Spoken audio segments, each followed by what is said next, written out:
প্রিয় ছাত্রছাত্রীবৃন্দ, তোমাদেরকে আজকে একাদশ শ্রেণীর পুঁই মাচার গল্পের প্রেক্ষাপট গল্প নিয়ে অনেক রসাগ্রহী আলোচনা করব। একটা পর্বে হয়তো আমি শেষ করতে পারবো না, দেখি কতটা করতে পারি। যদি না পারি দ্বিতীয় পর্বে তো টোটাল শেষ হবে। এমন কিছু ঘটনার কথা বলবো যেগুলো পুঁই মাচা গল্পের পেছনে সেই রহস্যগুলো লুকিয়ে রয়েছে। বিভূতিভূষণ বন্দ্যোপাধ্যায় কেন পুঁই মাচা রচনা করলেন, কিভাবে রচনা করলেন, তিনি কি বসে সুন্দর করে লিখছিলেন এই গল্পটাই প্রকাশ হয়েছে? তা নয়। এই গল্পটার পেছনে না একটা বড় ইতিহাস। এই বড় ইতিহাসটা যদি তুমি না জানো, কাহিনীর প্রেক্ষাপটটা যদি না জানো, কেন তিনি হঠাৎ করে এই পুঁই মাচা লিখতে গেলেন না জানো, এর পেছনে রসাগ্রহী আলোচনা যদি না জানো, তাহলে এই পুঁই মাচা পড়ার সার্থকতা হয় না। এমন ভাবে আমি এই গল্পগুলো বলবো যেগুলো শুনলে তুমি অবাক হয়ে যাবে এবং জানতে পারবে এক একটা গল্পের পেছনে কত কত ইতিহাস থাকে, কত ঠাসা মাথার মগজের বুদ্ধি থাকে, বিবেচনা থাকে, কত আলোচনা থাকে, কত ভাবনা থাকে। বিভূতিভূষণ বন্দ্যোপাধ্যায়কে আমরা প্রকৃতি প্রেমী বলি।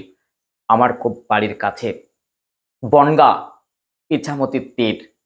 তো সেই বিভূতিভূষণ বন্দ্যোপাধ্যায়ের একেবারে বলা যেতে পারে পাড়ার ছেলে হিসাবে আজ এই রচনায় তুলে ধরব বিভূতিভূষণ বন্দ্যোপাধ্যায়ের পুঁই মাচার রচনার প্রেক্ষাপটটা কি, অর্থাৎ কেন তিনি এই রচনাটা লিখলেন। অ্যাকচুয়ালি গল্পটা কি সেটা একটু জানো। অমৃতবাজার পত্রিকায় একটি বিজ্ঞাপন বেরিয়েছে, গৃহশিক্ষক চাই, টিউটর চাই। তো সেই বিজ্ঞাপন দেখে বিভূতিভূষণ বন্দ্যোপাধ্যায় আবেদন করলেন। কেমন গৃহশিক্ষক চাই? পঞ্চম মানের একটি মা বাপ হারা ছেলেকে মানুষ করতে হবে নিজের স্নেহ দিয়ে, ভালোবাসা দিয়ে তৈরি করতে হবে তাকে।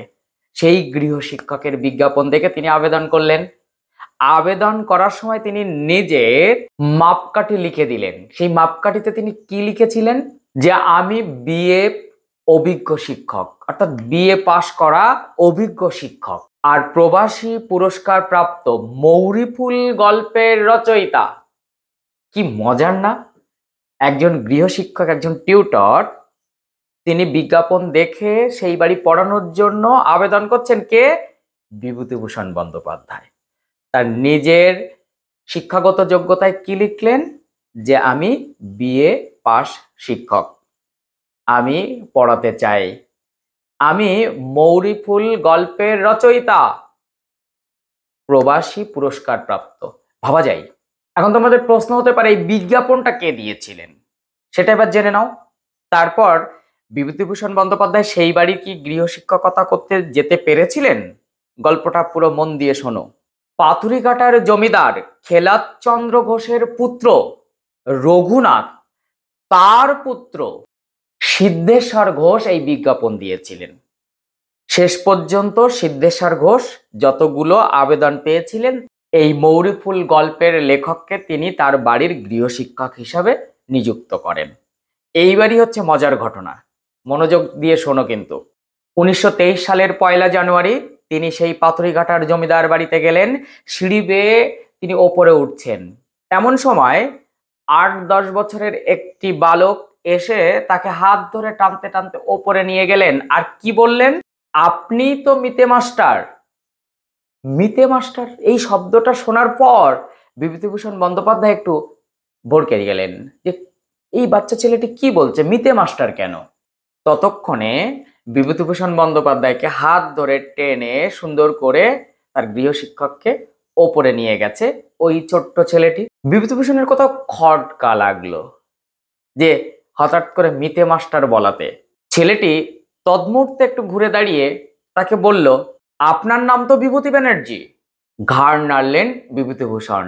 ছেলেটি বলল, আমার নাম বিভূতি ঘোষ, তাই আমরা মিতে। সেই শুরু হলো দুই বিভূতির পালা, একজন শিক্ষক আর একজন ছাত্র, অর্থাৎ গুরু শিষ্যের সেই খেলা শুরু হলো পড়ার ছলে গল্প বলা। সুন্দর করে গল্প বলতেন বিভূতিভূষণ বন্দ্যোপাধ্যায় তার ছাত্রকে। এমনকি স্বাতী তারার গল্প শুনে, বিভূতিভূষণের মুখে এই স্বাতী তারার গল্প শুনে তার ছাত্র কেঁদে ফেলেছিলেন, চোখ দিয়ে ওই বাচ্চা ছেলের জল চলে এসেছিল। সেই সময় গল্প শুনতে আসতো ওই বাড়ির সিদ্ধেশ্বর ঘোষ বাবুর ভাইপো, ভাগ্নে, সিদ্ধেশ্বর বাবুর ভাই অক্ষয় বাবুর ছোট মেয়ে, যার ভালো নাম ছিল স্মৃতি। বিভূতিভূষণ ওদের কাছে বসিয়ে সুন্দর করে গল্প বানিয়ে বানিয়ে গল্প বলতেন। এই রকম একটি বানিয়ে গল্প বলা পুঁই মাচা। গল্পটা শুনে ওই ছাত্রগণ, ওই গুণমুগ্ধ পাঠক, ওই বাচ্চা বাচ্চা ছেলেরা মুগ্ধ হয়ে যান পুঁই মাচার গল্প শুনে। তারা দাবি তোলে যে তাদের বাড়ির পারিবারিক যে পত্রিকা আছে, অর্থাৎ অবসারিকায় সেই গল্প যেন ছাপা হয়, হাতে লেখা পত্রিকা, সেই অবসারিকাতে পুঁই মাচা প্রথম লেখা হয় এবং সেই গল্প সবাই পড়ে। তারপর প্রবাসীতে এই পুঁই মাচার গল্প বেরোয়। অ্যাট লাস্ট এই গল্পটি মেঘমল্লার গল্প গ্রন্থে স্থান পায়। তাহলে পুঁই মাচা গল্পটা কিভাবে তিনি লিখেছিলেন সে ঘটনাটা বলে আমি তোমাদের কি বোঝাতে পেরেছি? গল্পটা শুনে কেমন লাগলো অবশ্যই কিন্তু কমেন্ট সেকশনে তার মন্তব্য চাই, তোমাদের মতামত চাই, তোমাদের কি অভিব্যক্তি, গল্পটা শুনে কতটা ভালো লাগলো। একাদশ শ্রেণীর নতুন সিলেবাসের অন্যতম একটি গল্প এই পুঁই মাচা। এই গল্প থেকে তোমাদের 8 নম্বর থাকবে শর্ট, যেহেতু 40 নম্বরের বাংলার এমসিকিউ ফার্স্ট সেমিস্টার। এই ফার্স্ট সেমিস্টারে কিন্তু এই গল্প থেকে, অর্থাৎ বিভূতিভূষণ বন্দ্যোপাধ্যায়ের পুঁই মাচা একটি গল্প আছে, এখান থেকে 8 নম্বর থাকবে। তাই গল্পটা কিন্তু খুব মনোযোগ সহকারে শুনতে হবে। এখন আমি গল্পের উৎস বলবো। গল্পটির উৎস সিদ্ধেশ্বর বাবুর ভাইপো মন্মথর অনুরোধে হাতে লেখা এক পারিবারিক পত্রিকা অবসারিকাতে গল্পটি স্থান পায়। তাদের অনুরোধে এই গল্পটি কিন্তু হাতে লেখা পত্রিকাতে ছাপা হয়। পরবর্তীকালে প্রবাসী পত্রিকায় এটি প্রকাশ পায়। তারপর 1931 সালে মেঘমল্লার গল্প গ্রন্থে গল্পটি প্রকাশিত হয়। তাহলে উৎস কি সেটা কি জানা গেল? এবার আমরা কি করব, পুরো গল্পটা পাঠ করব এবং এখান থেকে একটা রসগ্রহী আলোচনা আমরা রাখবো। যে রসগ্রহী আলোচনাটা শুনলে অবাক হয়ে যাবে, বিস্মিত হয়ে যাবে। তাই রসাগ্রহী আলোচনাটা কিন্তু আমরা পরবর্তী পর্বে, অর্থাৎ এই গল্প পাঠ এবং তার রসাগ্রহী আলোচনা রাখছি। তাই যারা চ্যানেলে নতুন তারা অবশ্যই চ্যানেলটি সাবস্ক্রাইব করে পাশে থাকা বেল আইকনটি প্রেস করে রাখো। এইরকম নতুন নতুন ভিডিও পেতে কিন্তু খুব সুবিধা হবে।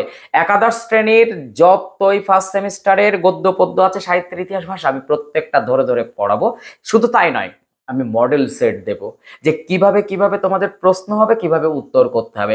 ওএমআর শিটে হাতে উত্তর করা শিখিয়ে দেবো, আমি হাতে নিজে উত্তর করব, তোমরা দেখে দেখে শিখে নেবে। পরীক্ষার হলে গিয়ে যেন কোনো বিব্রত বোধ না করতে হয়।